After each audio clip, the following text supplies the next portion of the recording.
for chapter 16, which is 16.7 non-active employee.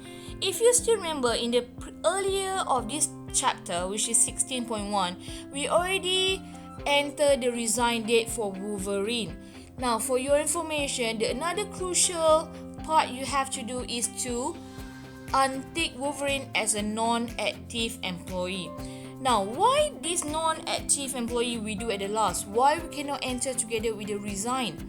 If you still remember, under payroll employee, then we go to employee maintenance, then you choose for the employee Wolverine, you click on edit.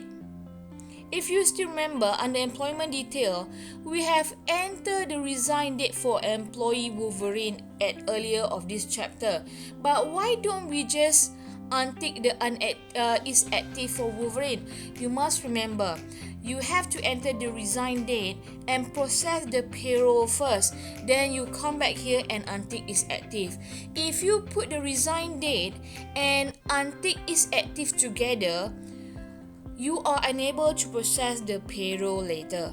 So that's why we just only enter the resign date first, so that the system can calculate for the prorating salary.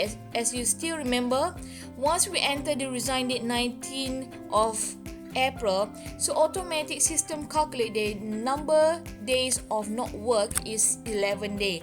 So that's why when we process the payroll just now, the salary that Wolverine received is not 3,500. It's a prorating salary.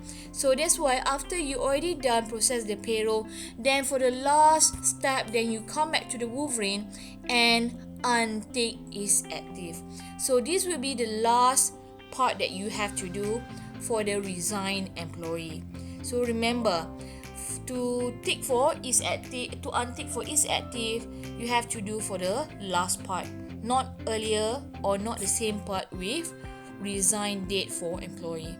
So once you have tick for is active, you click on save. So after this, you no more can process the payroll for Wolverine, and then click on continue. And even if you process the payroll for all employee, automatically it will exclude for Wolverine. And as you can see here, Wolverine is already unticked as active.